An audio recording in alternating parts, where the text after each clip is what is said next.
రానున్న స్థానిక సంస్థల ఎన్నికల్లో మానకొండూరు నియోజకవర్గంలోని 6 మండలాల్లో పోటీ చేసేందుకు కాంగ్రెస్ అభ్యర్థులు కరువయ్యారంటూ మాజీ ఎమ్మెల్యే రసమై బాలకృష్ణ అన్నారు. తిమ్మాపూర్ మండల కేంద్రంలోని 6 మండలాలను జెడ్పీటీసీలను బీఆర్ఎస్ సొంతం చేసుకుంటుందని స్పష్టం చేశారు. అత్యధికంగా ఎంపీటీసీ స్థానాలను బీఆర్ఎస్ గెలుచుకోబోతోందని ఆశాభావం వ్యక్తం చేశారు. తెలంగాణ రాష్ట్రంలో కాంగ్రెస్ ప్రభుత్వం పైన వ్యతిరేకత ఉందని సీఎం రేవంత్ రెడ్డికి కూడా తెలుసునని అన్నారు. రేపు 6 మండలాలల్లా ఏ ఒక్క జెడ్పీటీసీ ఒక ఎంపీపీ నీ వాళ్ళు గెలుతలేరు. నువ్వు రాసి పెట్టుకో.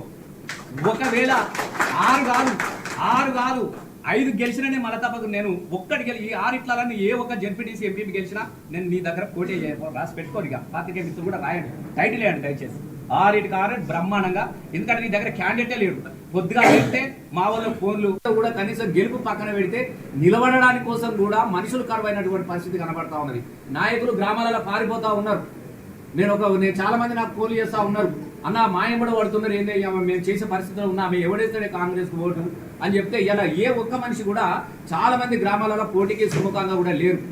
ఈ విషయం ముఖ్యమంత్రి గారు కూడా తెలుసు, వాళ్ళ నాయకులకు తెలుసు, మంత్రులకు తెలుసు, అందరికీ తెలుసు. కాబట్టి నిజంగానే ఎన్నికలు జరిగితే మనం గెలవం. కాబట్టి మనం లేని పక్షంలో తెలంగాణ రాష్ట్రంలో ఒక భయంకరమైనటువంటి, నాకు తెలిసి నేపాల్ పరిస్థితి ఎట్లా ఉన్నదో తెలంగాణ పరిస్థితి కూడా ఆ విధంగా వచ్చే ప్రమాదం ఉందని చెప్పేసి ఈ సందర్భంగా మేము